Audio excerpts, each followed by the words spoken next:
My husband gave me a birthday gift, a romantic dinner with his ex. He wanted the two of us to become friends because she would always be part of his life. When I woke up that morning, I was excited. My husband, Daniel, had been acting secretive for weeks, dropping hints that he had something special planned for me. I assumed it was a romantic getaway, or maybe a surprise party with close friends and family. I even went to work with a goofy smile on my face, thinking, wow, maybe after 5 years of marriage, he's finally learning how to be spontaneous. All day, I kept checking my phone, waiting for a message from him, but he stayed quiet. That only made me more excited. I pictured him at home decorating, maybe buying me flowers, maybe even writing one of those awkward little notes he rarely writes, but that always make me cry. When I finally came home, he was standing in the kitchen, already dressed in a crisp white shirt and navy blazer. His hair was neatly styled, and he smelled faintly of cedarwood cologne. The sight of him like that made my heart flutter, and for a second, I thought, this is it.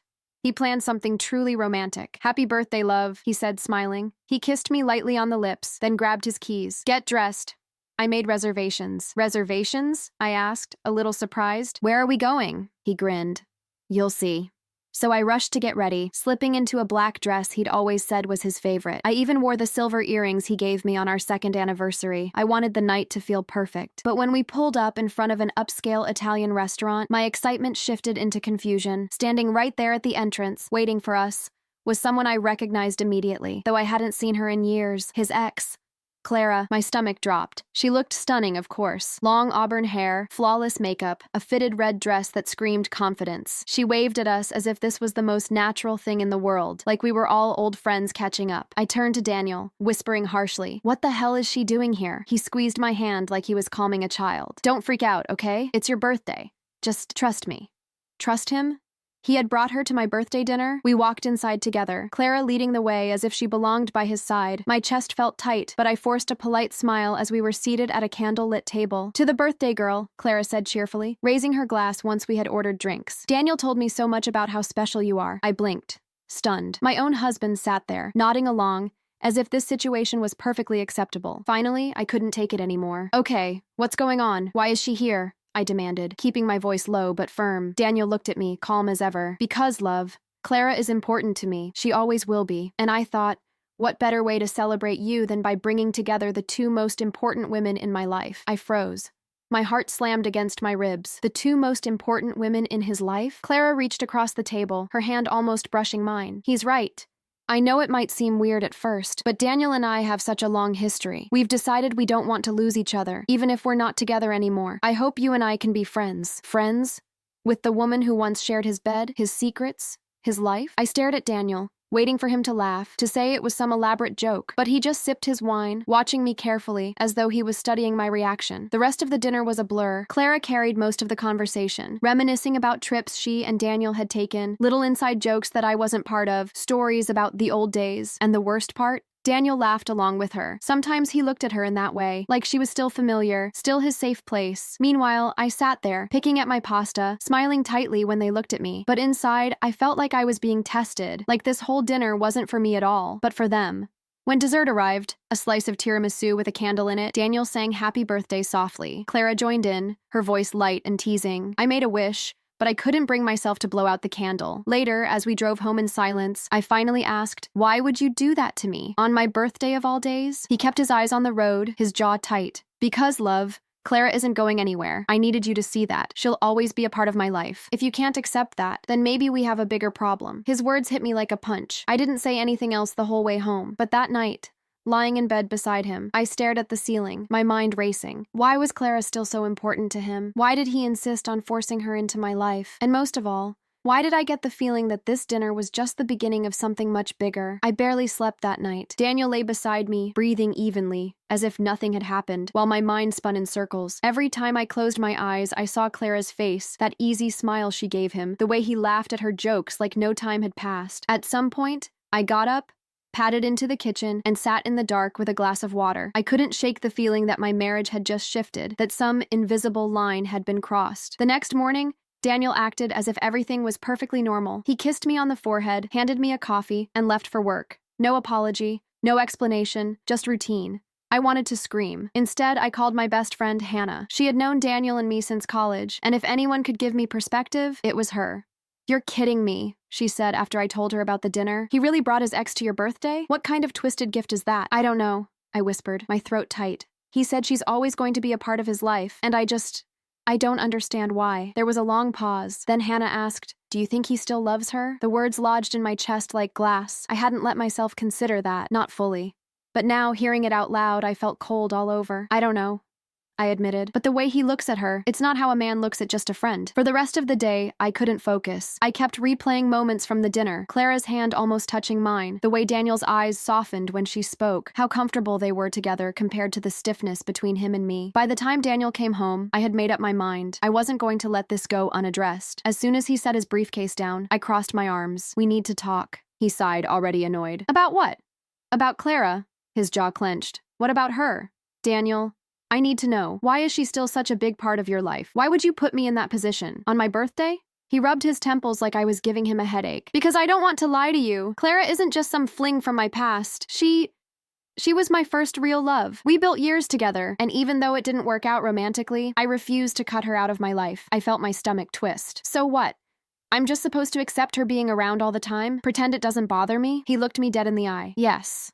Because if you love me, you'll understand. I'm not choosing between you and her. You both matter. I couldn't believe what I was hearing. You can't have it both ways, Daniel. That's not how marriage works. His voice hardened. Then maybe you don't really understand me at all. That night, we barely spoke. The silence between us was heavier than words. But a few days later, things took an even stranger turn. I came home early from work, and as I walked up the stairs to our apartment, I heard laughter. A woman's laughter. My chest tightened instantly. I unlocked the door and stepped inside, and there she was, Clara, sitting on my couch with Daniel. They both looked up at me like it was the most natural thing in the world. Hey, love, Daniel said casually, as if I were just coming home to a roommate. Clara stopped by to drop something off. Hi, Clara said brightly, though there was a flicker of tension in her eyes. I just stood there, frozen, my hands gripping my bag. She stopped by? Daniel nodded.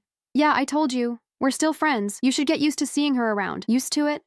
My own husband was telling me to get used to another woman in our home. I excused myself to the bedroom, locking the door behind me before I broke down in tears. But as I sat there, I realized something important. Clara had looked nervous when I walked in, almost guilty. And that's when the doubt sank in like poison. What if they weren't just friends? What if this was more than Daniel was admitting? The thought haunted me for days. I tried to shake it, but every little thing added fuel to the fire. The way he smiled at his phone sometimes, the nights he came home late, the sudden bursts of secrecy. Finally, I decided I needed answers. The next time Daniel left his phone on the nightstand while he showered, I picked it up. My hands trembled as I opened his messages, telling myself I just needed reassurance. At first, I didn't find much. Work chats, group texts, nothing alarming. But then I saw her name, Clara.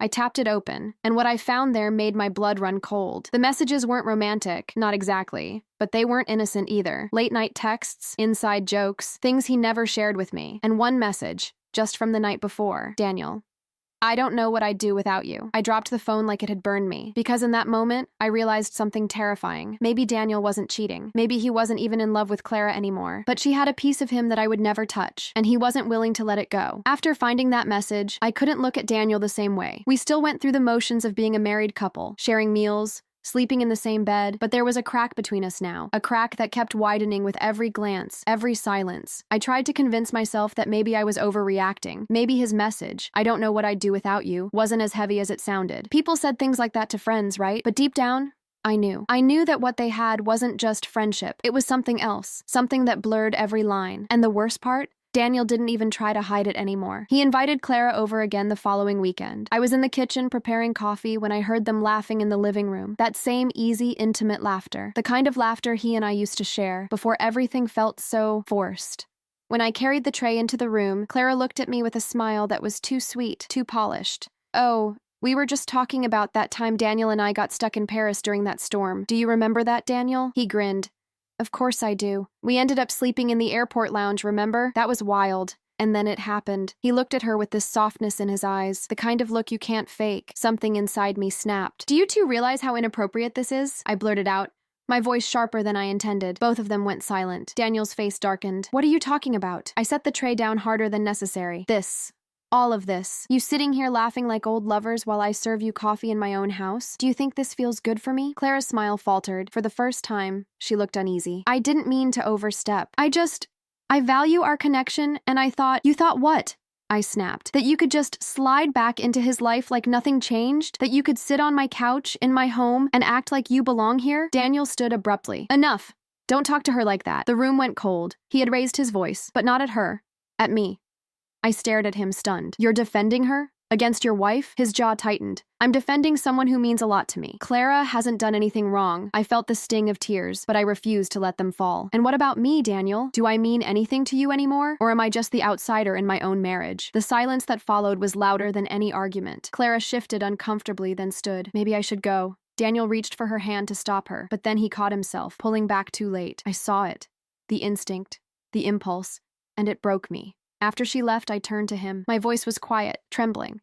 Do you even love me anymore? He looked at me for a long moment, his face unreadable. Then he said, Of course I do. But love isn't black and white. There are different kinds. You'll never understand what Clara and I have. That was the first time I truly felt like I had lost him. That night, I lay awake while he slept beside me, my mind racing. I couldn't stay in this half-marriage, where another woman owned half his heart. But leaving him? That thought tore me apart too. I was stuck.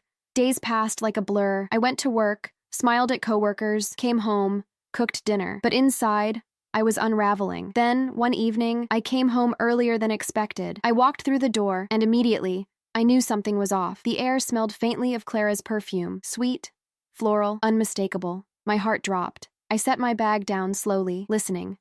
The living room was empty, but I could hear faint voices coming from the balcony. I crept closer, my pulse pounding. Through the glass door, I saw them.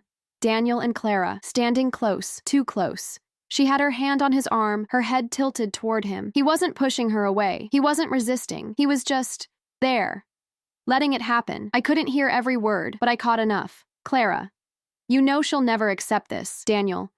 She doesn't have to. She just has to live with it. My breath caught. Live with it?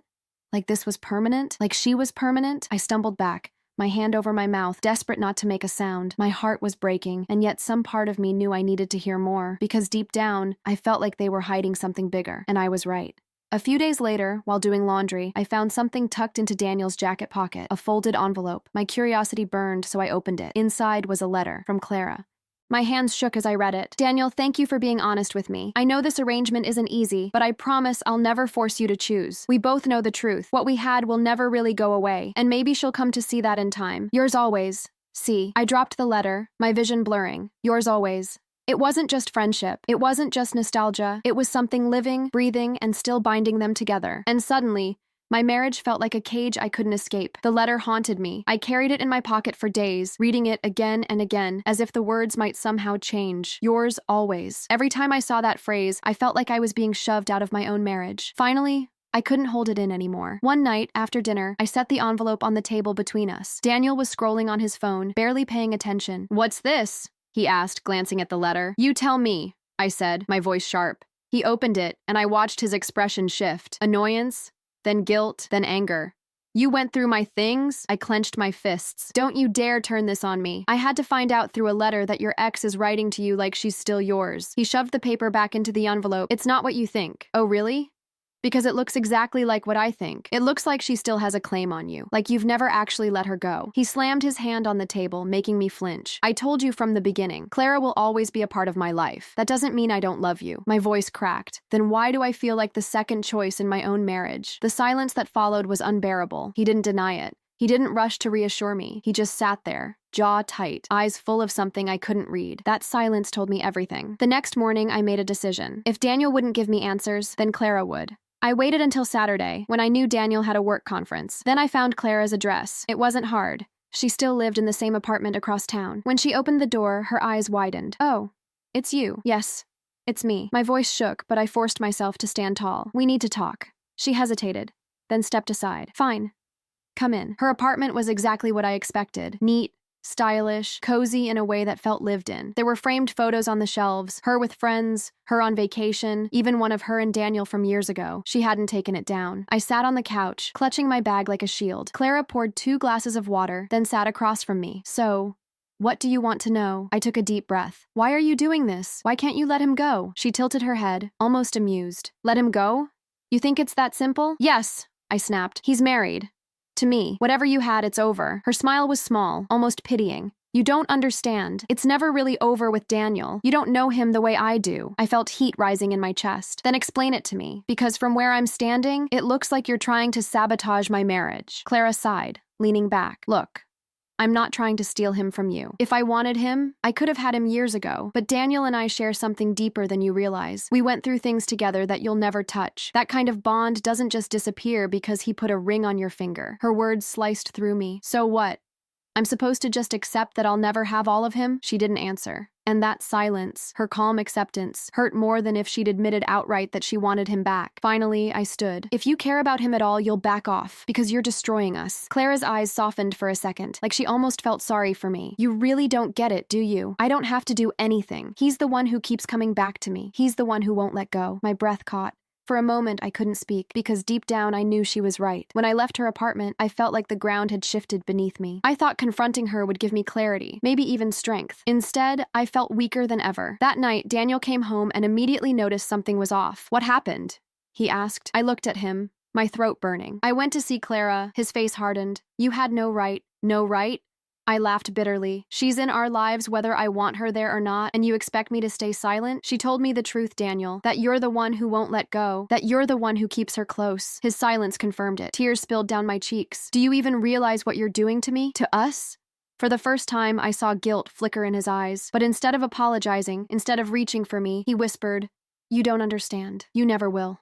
That night, I slept on the couch, and as I lay there, staring at the ceiling, one thought consumed me. If Daniel couldn't let Clara go, then maybe the only choice left was for me to let him go. I didn't want to admit it, but the thought of leaving Daniel started to creep into my mind more and more. The nights on the couch turned into entire weekends of distance. I found myself avoiding him, timing my mornings so we wouldn't bump into each other in the kitchen, faking late work nights just to stay away. The man I once loved so fiercely now felt like a stranger, and worse, like a stranger who belonged to someone else. But every time I tried to imagine actually packing my things, actually walking away, my chest tightened with panic. I still loved him. God help me. I still loved him. One night, Hannah came over. She took one look at me, pale and exhausted, and shook her head. You can't live like this, she said firmly. This isn't a marriage, it's a war zone. I know, I whispered. But what if I leave and regret it? What if I'm throwing away the best thing I'll ever have? The best thing?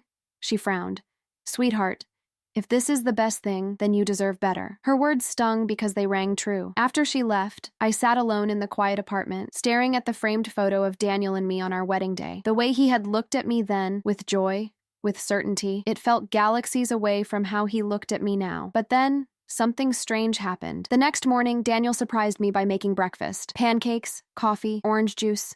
It was the first time in weeks he'd done something thoughtful without being asked. Why are you doing this? I asked cautiously. He looked tired, like he hadn't slept. Because I don't want to lose you. For a split second, hope bloomed in my chest, but then the doubts crashed in. Then let her go. His face clouded over, the hope gone as quickly as it had appeared. It's not that simple. I slammed my fork down. Stop saying that. Stop acting like I'm too naive to understand. What is it about her that makes her untouchable? What does she have that I don't? Daniel stared at me for a long moment. Then he said something that nearly knocked the air out of me. She saved my life. I froze.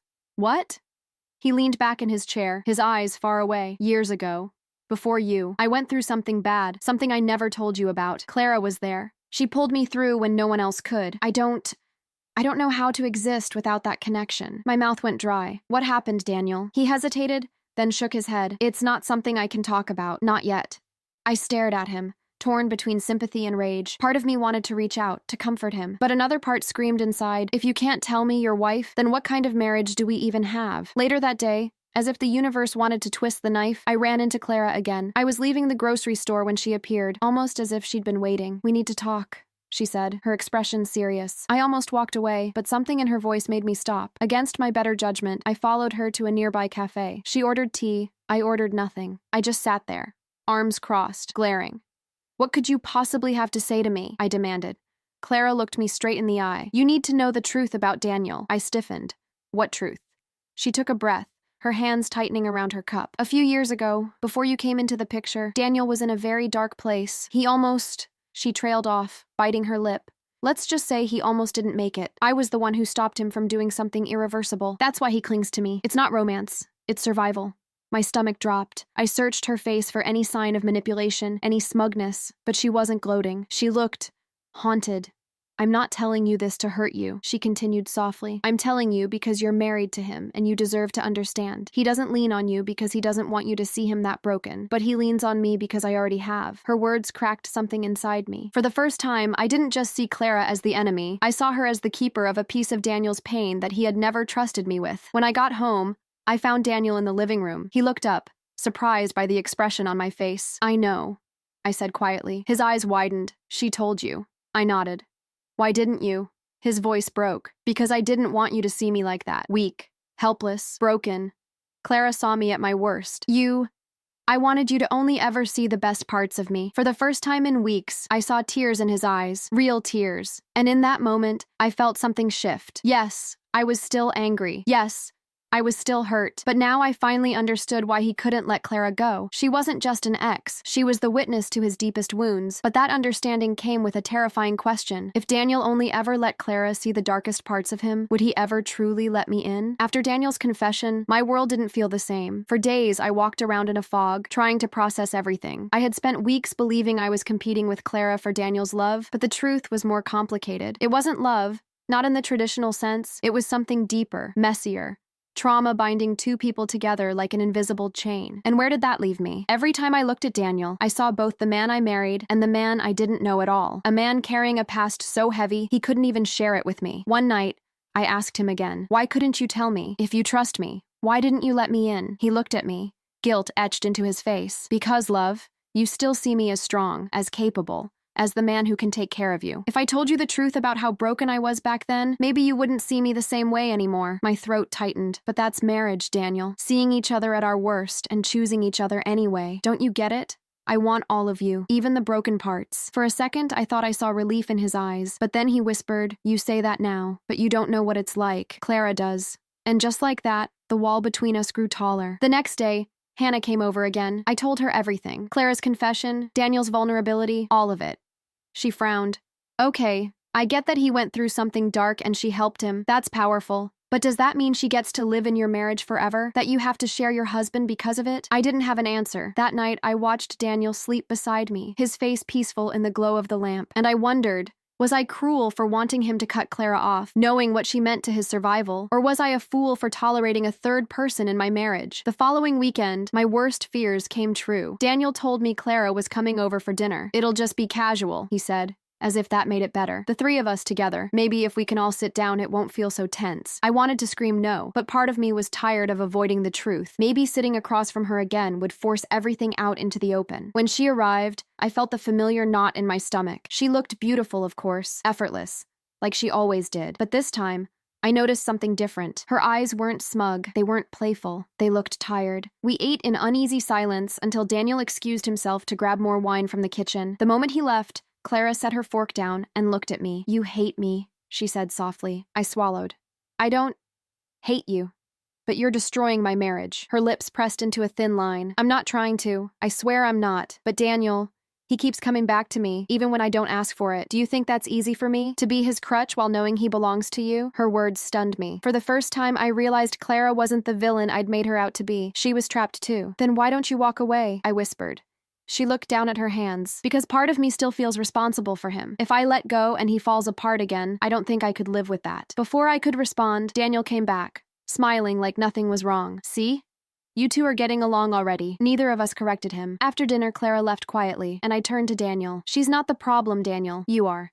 You keep her tied to you because you're too scared to stand on your own. His face hardened. You don't understand what I owe her. No, I said firmly. I don't understand why you can't let your wife be the one you lean on. For once, he had no reply. That night, lying awake again, a horrible realization struck me. Maybe the real question wasn't whether Daniel loved Clara more than me. Maybe the real question was whether he ever truly believed I could handle all of him. I reached a breaking point. After weeks of confusion, jealousy, and half-truths, I finally realized something. I couldn't keep living in the shadow of another woman. Whether or not Daniel's connection with Clara was romantic didn't matter anymore. What mattered was that he gave her a piece of himself that he refused to give me, and I wasn't willing to live with that. The next morning, I sat across from him at the kitchen table, my coffee untouched. We need to make a decision, I said quietly. He looked up from his laptop, frowning. What decision?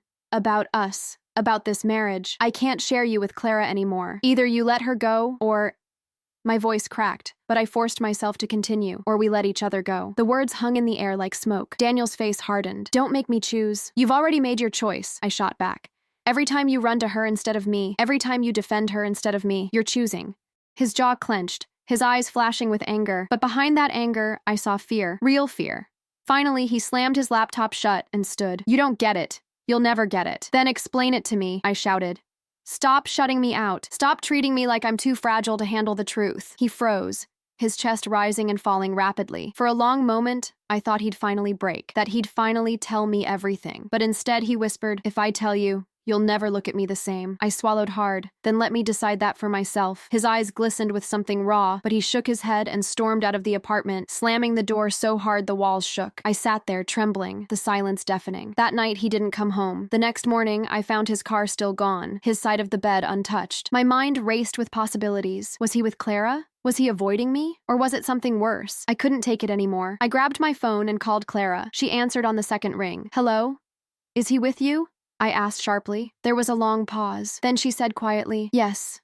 He came here last night." My stomach dropped. "Of course he did," I whispered bitterly. But before I could hang up, Clara's voice stopped me. "Wait. He's not here because of me. He's here because he's falling apart. You scared him. He thinks if he tells you the truth, you'll leave." Tears burned my eyes. "Then he doesn't trust me. And if he doesn't trust me, what's the point?" Clara hesitated, then said something I never expected. "Maybe you should come here. Talk to him. See for yourself." The last thing I wanted was to step foot in Clara's apartment again, but something in her voice, soft, almost pleading, made me pause, so I went. When she opened the door, she didn't look smug or victorious. She looked tired, worn out, like she hadn't slept either. She gestured for me to come inside, then quietly stepped aside. Daniel was sitting on her couch, his head in his hands. When he looked up and saw me, his eyes were red. "You came," he whispered, like he didn't believe it. I stood there, my heart pounding, because I need the truth, Daniel, all of it. No more secrets. He stared at me for a long moment, then glanced at Clara. She gave him a small nod, almost like she was giving him permission. And then, finally, he said the words I had been waiting to hear. "There's something you don't know about me. Something I've been hiding since before I met you. And once I tell you, you'll never see me the same way again." My chest felt tight as I stood in Clara's apartment, staring at my husband. He looked smaller than I'd ever seen him, like the weight of his secret was crushing him into the couch. "Then tell me," I whispered. "Tell me what's been haunting you all this time." Daniel's hands trembled as he rubbed his face. He glanced at Clara again, almost as if he needed her strength to say the words. That alone made my stomach twist. Finally, he spoke. His voice was raw. "It was years ago, before you, before everything. I was drowning. My career had just collapsed, my dad got sick, and I lost myself. I didn't see a way out. I thought ending it all was the only option. I felt the blood drain from my face." He continued, his voice breaking. "One night I tried. I really tried. And Clara..." His voice cracked completely. "Clara found me. She stopped me. She saved me." Silence swallowed the room. I could barely breathe. My heart ached so badly I thought it might split in two. Not because of what he had confessed, but because I hadn't known. Because he hadn't trusted me with this part of him. I sank into the chair across from him, my hands shaking. "Why didn't you ever tell me, Daniel?" His eyes filled with tears. "Because I didn't want you to look at me like I was broken, like I was damaged. With Clara, I didn't have to hide it. She already saw me at my lowest. But with you, I wanted to be the man you deserved, the strong one, the safe one." My voice cracked. "Don't you see? That's all I've wanted, to know every part of you, even the broken parts. That's what marriage is supposed to be. You've been keeping me on the outside while letting her stay on the inside." Clara shifted uncomfortably, but she didn't interrupt. For once, she wasn't the center of this. Daniel leaned forward, desperation in his eyes. "I never meant to hurt you. I didn't know how to let you in without losing you." Tears burned down my cheeks. "But don't you see? By keeping me out, you've been losing me anyway." The room went quiet again, heavy with everything unsaid. Clara finally stood, grabbing her coat. "I should go," she said softly. She glanced at me, her eyes strangely gentle. "This isn't my place anymore." Daniel looked like he wanted to stop her, but she gave him a look, a final look, and then she was gone. For the first time in months, it was just me and him. No buffer. No excuses. Just us. I took a shaky breath. "Daniel, I need to know. Do you still love her?" He shook his head immediately. "No, not like that. What I feel for Clara isn't love, it's gratitude, guilt, a bond I couldn't explain. But you..." His voice broke again. "You're my wife. You're the one I chose. You're the one I want." His words should have comforted me, but all I felt was exhaustion. Because even if it wasn't love, even if it wasn't romantic, Clara still had something I didn't, and I wasn't sure if I could live with that. That night, we drove home in silence. He reached for my hand once, and I let him hold it, but the connection felt fragile, like glass ready to shatter. When we got back to the apartment, I went straight to the bedroom and sat on the edge of the bed. Daniel stood in the doorway watching me, his eyes red and tired. "What do we do now?" I whispered. He swallowed hard. "That's up to you. If you want me to cut her out completely, I will. But I can't pretend it won't hurt." I looked up at him, tears slipping down my face. And what if I say I can't do this anymore? What if I say it's too late? His expression broke me, pure devastation. For the first time since this nightmare began, I realized the power was in my hands. I was the one who had to decide if this marriage could survive the truth, or if the truth had already destroyed it. I barely slept that night. Daniel lay beside me, his breathing uneven, like even in his sleep he was bracing for the possibility of losing me. I stared at the ceiling, my heart torn in two. Part of me wanted to reach for him, to wrap my arms around him and remind myself of the man I fell in love with, the man who made me laugh until I cried, who whispered promises on our wedding day, who used to look at me like I was his entire future. But another part of me couldn't forget the months of lies, the nights spent on the couch, the way he had defended her instead of me. Even knowing the truth now, I couldn't erase the image of Clara sitting comfortably in our home, holding a part of him that he had never given to me. In the morning, I sat at the kitchen table with a cup of coffee that had gone cold. Daniel walked in quietly, like he was afraid of startling me. "Morning," he said softly. I didn't answer. I just stared into the mug, lost in thought. Finally, I looked up. "Do you realize what you did to me, Daniel? For months, you made me feel like I was competing with another woman for my own husband. Do you have any idea how humiliating that was?" His shoulders slumped. "I know. And I'm sorry. I didn't mean to hurt you. I just didn't know how else to survive." "Survive?" I repeated bitterly. "And what about me? What about us? While you were surviving with her, I was slowly dying in this marriage." He sat across from me, his eyes pleading. "Please, don't give up on me, on us. I'll do whatever it takes. Therapy? Cutting Clara off completely. Anything. Just don't walk away." The desperation in his voice made my chest ache. I wanted to believe him. I wanted to believe we could start over. But could I? That evening, I met Hannah at a cafe. I needed someone outside of this storm to ground me. "You look exhausted," she said the moment she saw me. "I am," I admitted. "I feel like I'm being ripped in half. Part of me wants to forgive him. Part of me wants to run and never look back." She sipped her coffee, studying me. "The real question is, do you think you'll ever trust him again?" Her words hit hard. Trust. That was the wound that throbbed the most. Even if Daniel had been faithful, even if it wasn't love with Clara, he had still lied, still kept secrets, still made me feel like I was never enough. "I don't know," I whispered. Hannah reached across the table, squeezing my hand. "Then don't rush it. You don't owe him a decision today. Let him sweat a little. Let him show you, not just tell you, that he's willing to put you first." Her advice echoed in my mind all the way home. When I walked through the door, Daniel was waiting. He looked like he hadn't moved in hours, just sitting on the couch with his hands clasped, staring at the floor. "Where were you?" he asked softly. "With Hannah." He nodded slowly, his eyes searching mine. "And?" I took a deep breath. "And I'm not leaving. Not yet. But I'm not forgiving you either. Not yet. If you want me to believe in this marriage again, you're going to have to fight for it. You're going to have to prove that you choose me every single day. Not her. Not your fear. Me." Tears filled his eyes as he nodded. "I will. I swear I will." I wanted to believe him. God, I wanted to. But a part of me stayed guarded, walls built high around my heart, because I knew something he didn't. Once trust is shattered, love alone might not be enough to put it back together. That night, as I lay awake beside him, I whispered a thought I hadn't dared say out loud until now. If he fails me again, I'll walk away. And this time, I won't look back. The days that followed felt like walking on fragile glass. Daniel tried. I'll give him that. He started cooking dinner, leaving little notes for me on the counter, even texting me in the middle of the day like he used to when we were dating. To anyone else, it might have looked sweet. To me, it felt desperate, like he was trying to cover up a wound with bandages instead of actually healing it. And I couldn't help but wonder, was he doing this because he truly wanted to change, or just because he was afraid of losing me? One evening, he came home with flowers. My favorite, white lilies. He handed them to me with a hopeful smile. "They reminded me of you," he said softly. I wanted to melt. I wanted to forgive. But instead, I forced a small smile and placed them in a vase. "Thank you." But my tone was flat, and I knew he heard it. Later that night, we sat on the couch in silence, a movie playing in the background. He suddenly grabbed the remote, pausing the film. "This isn't working," he said. I turned to him, startled. "What do you mean?" "You're here, but you're not here," he said, his voice tight. "You're still shutting me out." A bitter laugh escaped me. "Me? You're accusing me of shutting you out?" His jaw clenched. "I'm trying, okay? I'm doing everything I can to fix this. But you keep holding it over my head like I'm already guilty for the rest of my life." My chest tightened. "Because I don't trust you, Daniel. Not yet. You don't just erase months of betrayal with flowers and pancakes." His eyes softened, but there was frustration too. "Then tell me what I have to do, please. Tell me how to make this right." I opened my mouth and realized I didn't know. I didn't know what would fix the ache inside me, what would erase the memory of Clara in our living room, laughing with him like I was the outsider. So instead, I whispered, "Time. I need time." He nodded slowly, though disappointment flickered in his eyes. Then I'll give you that, as long as it takes. For a while, he kept his word. He stopped mentioning Clara completely. He came straight home from work every night. He was present, attentive, careful. But here's the thing about broken trust. Even when the cracks are patched, you can still see them. Every time his phone buzzed, my heart raced. Every time he stayed late at work, I wondered if he was lying. Every time he looked distant, I feared he was thinking of her. One night, those fears got the better of me. He was in the shower, and his phone lit up on the nightstand. My hands moved before my brain could stop them. I picked it up, my stomach in knots. It wasn't Clara. It was a coworker, a group chat. Harmless. But the fact that I checked it all made me realize something terrifying. I was becoming someone I didn't want to be. Suspicious, paranoid, miserable.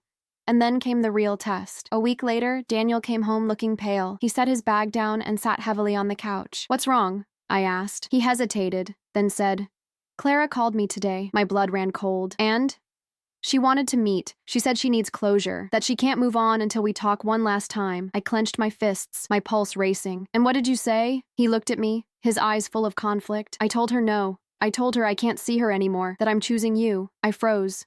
For weeks, I had begged him to cut her out. For weeks, I thought he never would. And now, finally, he had. But instead of relief, I felt something else. Something darker. Because if Clara was really out of the picture now, then I had no more excuses. No more scapegoats. If things still fell apart, it wouldn't be because of her. It would be because of us. When Daniel told me he had finally cut Clara off, I should have felt relieved. I should have felt victorious. Instead, I felt empty.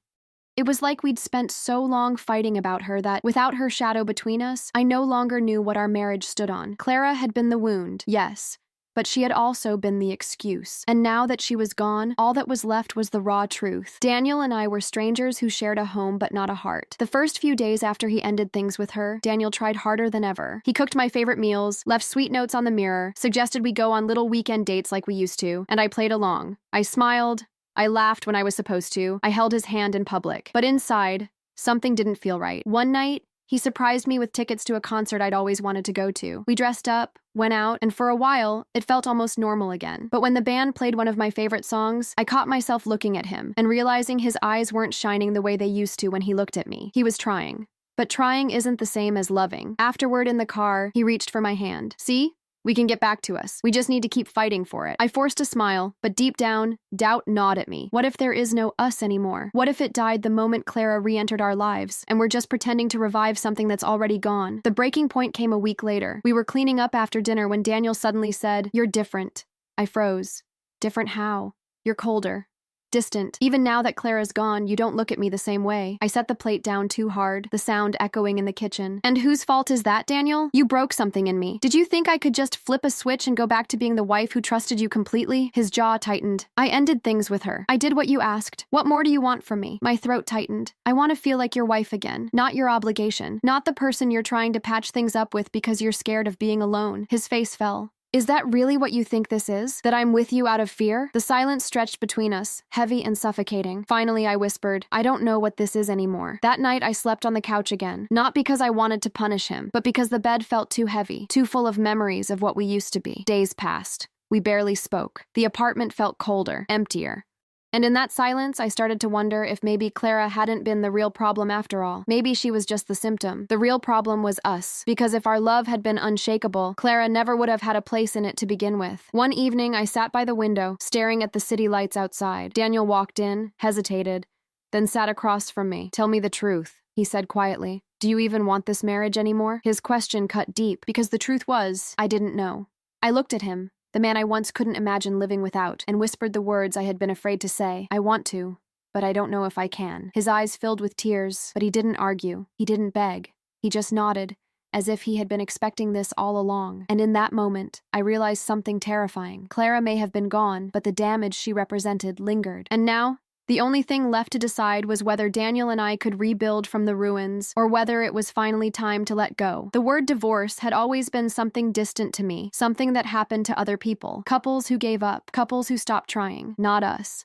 Not me and Daniel. But now, it lived in my chest like a shadow. I caught myself Googling lawyers late at night, my screen dimmed so Daniel wouldn't notice. I read articles about separation, about what happens when love isn't enough. And every time, my stomach twisted with guilt. Because despite everything, a part of me still loved him. The question was love enough to survive the wreckage we had become? One evening, I finally said it out loud. We were eating dinner in silence when I put down my fork and whispered, maybe we should separate. Daniel froze. His eyes lifted slowly, searching my face. You don't mean that. My throat burned. I think I do. For a long moment, he didn't speak. Then he pushed his plate aside and buried his face in his hands. Please don't.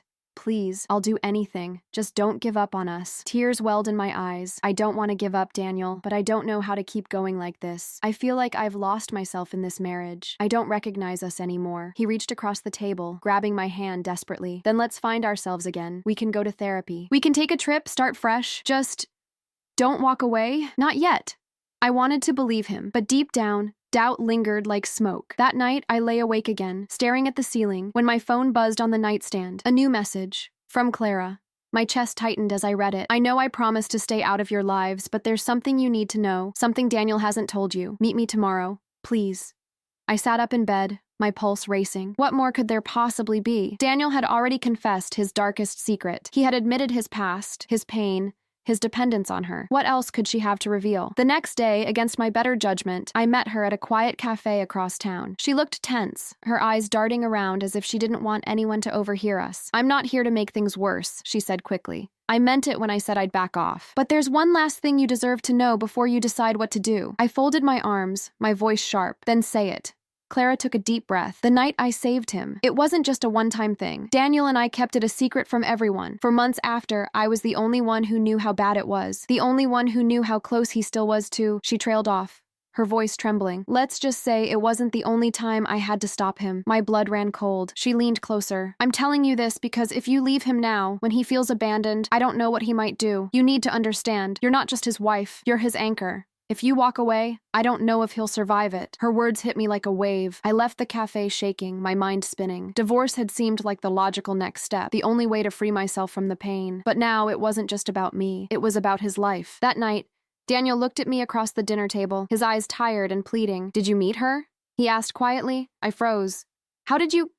I know, Clara. I knew she'd reach out to you eventually. His voice cracked. What did she tell you? I stared at him, my heart aching. She told me the truth, that it wasn't just once, that she saved you more than once. His face crumpled, tears filling his eyes. He didn't deny it. He just whispered, I didn't want you to carry that weight. I swallowed hard, my entire body trembling. Daniel, what am I supposed to do with this? I was ready to leave. I thought I couldn't do this anymore. But now, tears streamed down his face. Now you know why I can't lose you. And in that moment, I realized something terrifying. I wasn't just deciding the future of my marriage. I might be deciding whether Daniel lived or fell apart completely. For the first time since this nightmare began, I felt truly trapped. Leaving Daniel no longer felt like an act of self-preservation. It felt like a death sentence I might be handing him. Every time I imagined packing my bags, I also imagined Clara's words echoing in my head. If you walk away, I don't know if he'll survive it. But staying wasn't much easier. Staying meant swallowing my resentment, my broken trust, my sense of betrayal. It meant existing in a marriage where love felt tangled up with guilt and obligation. I didn't know which would destroy me faster, leaving him or staying with him. The next morning, I sat at the edge of the bed, staring at Daniel as he slept. His face was peaceful in a way I hadn't seen in months, like he'd finally found some relief in confessing the truth. But for me, the weight had only grown heavier. When he woke,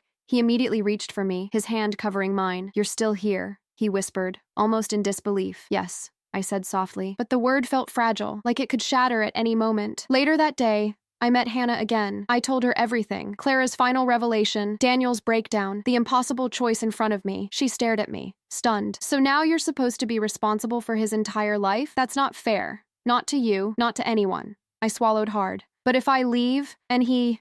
My voice cracked. If something happens, I'll never forgive myself. Hannah reached across the table, her eyes fierce. Listen to me. You are not responsible for saving him. You can love him, you can support him, but you cannot carry him. If he refuses to get help, that's on him, not you. Her words made sense, but my heart didn't want to believe them, because love doesn't always follow logic. That night, Daniel surprised me by bringing up therapy himself. I've been thinking, he said quietly, his hands fidgeting in his lap. Maybe it's time I talk to someone, not just about Clara, about everything. I can't keep putting this weight on you alone. Tears filled my eyes. Do you mean that? He nodded. If it's the only way to save us, then yes. For the first time in a long while, I felt a flicker of hope. Not because everything was fixed. It wasn't.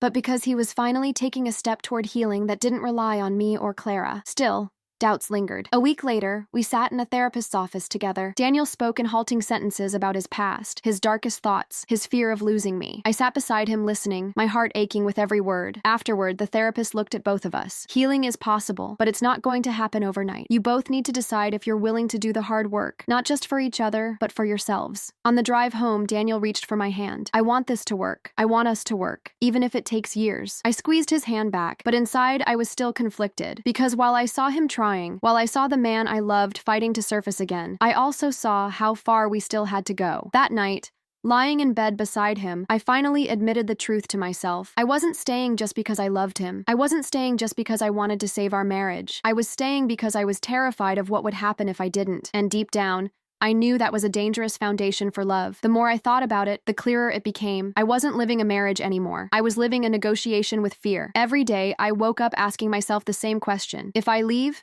will he fall apart? If I stay, will I? Daniel tried. I'll never deny that. He went to therapy. He cooked for us. He held me when I cried, even though half the time it was because of him. But I couldn't shake the feeling that every effort was dripping with desperation, not love.